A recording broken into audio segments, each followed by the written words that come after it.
Hello, Internet world. Dave Sikorsky here with CCA Maryland.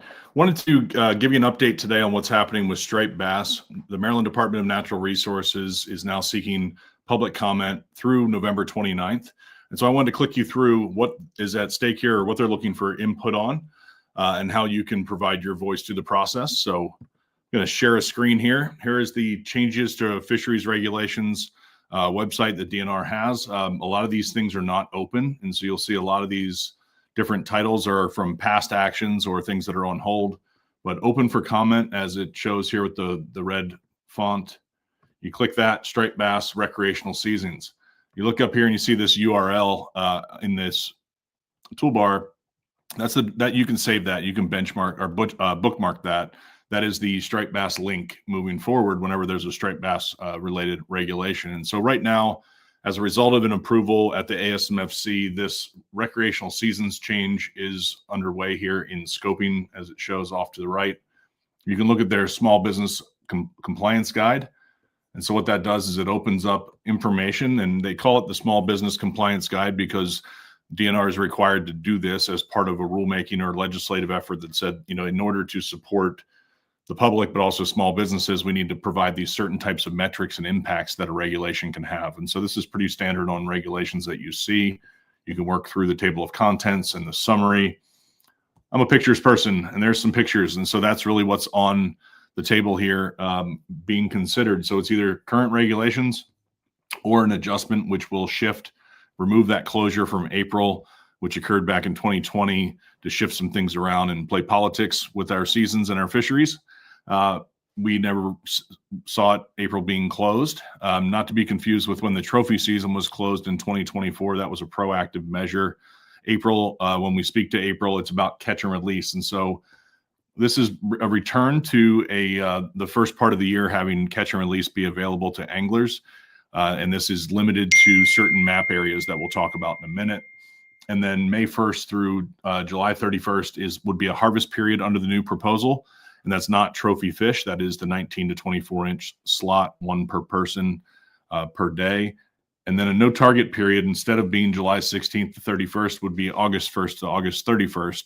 And that's the hottest period of the year. And if not, it's just after the hottest period of the year. And so this idea came about because of the conditions.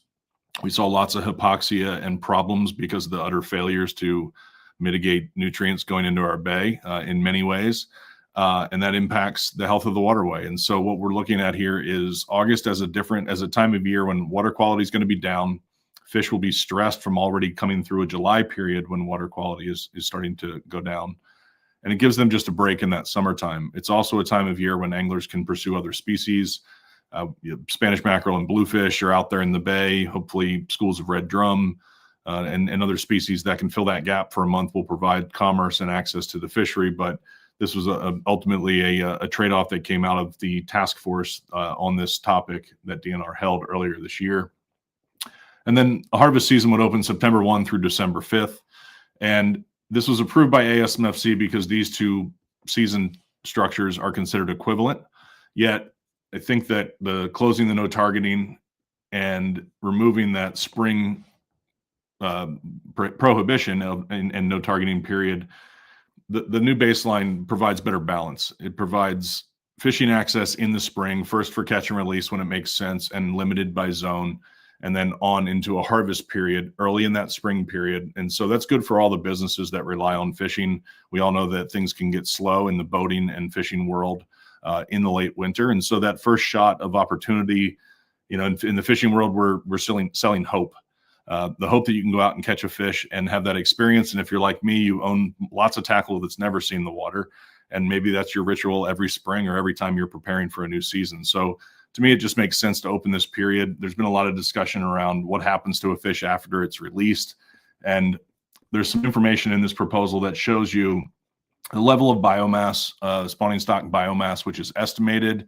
And then these bars are the young of year or recruitment of fish coming into the system. And so you can see this 5-year spring closure does not correlate with an increased young of year return or increased spawning success.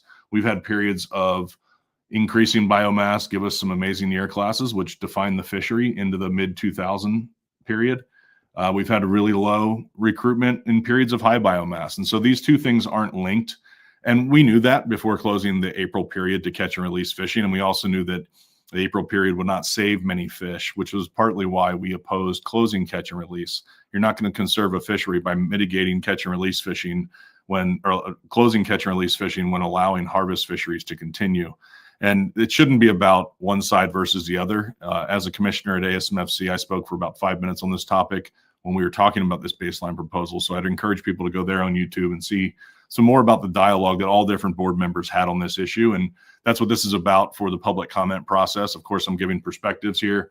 And that's what some of this lays out. DNR does a good job of spelling it out. Look through this and ultimately make your own decision point is the message here. So let me get down here. This shows where some balance of change happens. So you gain 35 days of catch and release days, lose some harvest days, and then lose a bunch of no targeting days, which is where this gain comes from in the catch and release. Really, we go from an 83% number of days available in the calendar year to 92%. And there's folks, for and against this, but the 92% access component and allowing it to happen in the spring just makes a lot of sense to me. And that's what we're supporting at CCA.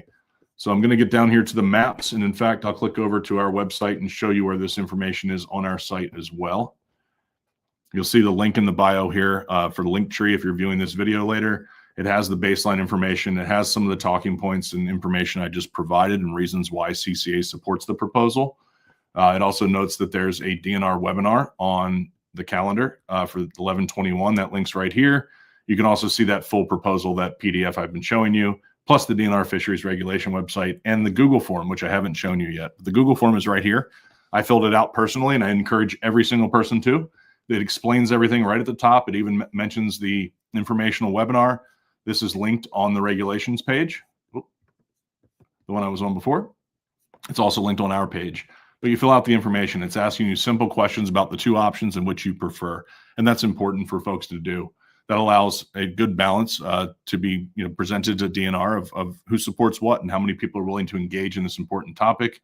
Again, on the DNR calendar, here is the information about the meeting on Friday, the webinar where Mike Louisi will be leading a conversation. Here's another link to the PDF and the information on the website. And so back to the maps real quick. I think this is an important part of the puzzle here. You can see in the current regulations up top, we have a 6-week closure and a 2-week closure. So 8 weeks of closure to get the exact same conservation benefit on paper as what you see below, 4 weeks of closure. And so it's common sense that more time on the water can equal more benefit for the economy, but we do want to conserve striped bass. So we want to see fishing mortality continue down, and we want to maintain access as best we can in these conditions. Future management, future stock assessments will guide us into the future, make lots of different changes that, there will be changes upcoming on the striped bass front. And the bigger picture is that the board will be organizing a work group to determine regulations moving forward and how we want to reply to the next stock assessment and what that means for the 2030s when we're thinking regulatory wise or regulation wise, what is going to happen into the 2030s, because that's the reality of where we are. So back to the maps. The lower ones are the proposal here, and these will look familiar to folks that have fished Maryland for the last 30 years. It wasn't until these last 5 years that we had this closure in April. It wasn't until last year that we had the May 15th closure as well. And so there's been some changing things happen, which was really the genesis of why DNR wanted to advance this proposal and why the public comment period is open. But here's January. This is called Wave 1. This is January and February. It's the period of the year called a wave in fisheries management timelines for the MRIP system, which surveys recreational anglers. And at this time, we know there's fish out there. There's been a wintertime bite, even in December in past years, but it's been a catch and release bite, a big fish, cold water. That means high survivability. And of course, you want single hooks, you want barbless, you want to remove these hooks quickly and lean over there and let this fish go as quickly as possible during all these cold water periods. So we move into March and April. And again, this is exactly what we've had for many, many years. What was different was that the trophy season below a certain line, I believe the Brewerton Channel, if not the Bay Bridge, the trophy season opened in the last week or so of April. It was like the third Saturday of April for quite some time. And that was done away with when April was closed outright. So March and April, the next 2-month period, it's called a wave. And so this is when we start having data collection happening in the state for striped bass. You can see the red areas. The red areas are where striped bass spawn. That means you're not allowed anywhere near them. On the chop tank, it happens to be around Kingston. So just below the Tuckahoe here, right in here is a big flat, and it's that perfect area where the fish come to spawn and have for generations. They get the right turbidity, the right stretch of conditions, the right chemistry in the water, the right moon. They slide up in there, and that's what causes the development of eggs in these fish just prior to spawning. And there's lots of good information on this. I think it's something like 24 miles out to the line at the mouth of the chop tank, the river I'm talking about, to where recreational anglers can have a chance to catch and release a fish. And so you'll hear a lot about eggs falling out of fish, all these types of things. And yes, Maryland has a history of targeting and harvesting spawning stock fish, just like many fisheries do up and down the coast.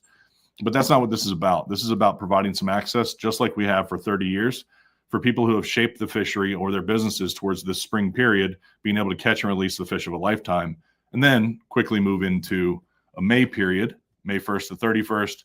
This is also probably pretty familiar for folks. We've had an incremental increase of access throughout that May period. If you fish May recently, you realize, yeah, there's some outgoing big fish, but mostly you're starting to get the small male fish at that point, the schoolies. So it makes sense that we have them one fish at 19 to 24 to me.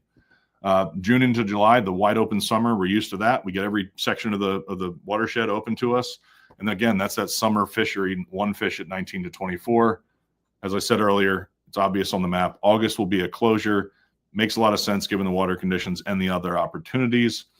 And July and August is wave 4. May and June is wave 3. And generally speaking, it makes sense to change things on when the wave changes. And from a statistical perspective, that can help you have a little more balance in things.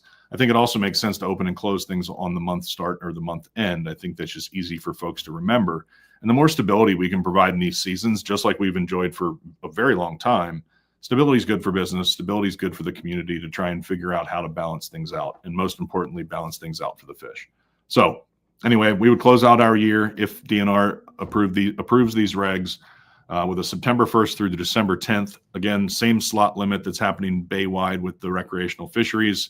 And so you're catching these small fish. There are less of them, but we know that even if effort changes, catchability of these fish is down, generally speaking, and therefore fishing mortality is down. And that's what managers are managing here. If I had to simply put it, there's a lot of other places we need to be looking to conserve spawning stock and fish becoming spawning stock before looking at the recreational anglers of Maryland. And just for the businesses and everyone else involved and everything I've heard as sitting as a commissioner at the ASMFC, this baseline adjustment proposal makes a lot of sense. So regardless of whether you agree or not, I encourage you to click on that link there or go back to the DNR pages and find this form and fill it out. Get involved in the process, learn about the trade-offs that occur in the fisheries management system, and get to know the folks at Maryland DNR that are in charge of leading this work. It is not easy, and we're very fortunate that we have access to them. So I encourage folks to look less towards their common stakeholders and being critical of what's happening, in different portions of the recreational fishery, and rather just look forward to try and figure out what's a good balanced layout of our calendar we can set right now, because no one knows what the future holds until striped bass have more success in spawning. So again, until November 29th, you have an opportunity to weigh in here, and hope everybody's doing well. Get your voice heard, click it, and reach out if you have any questions. Thanks.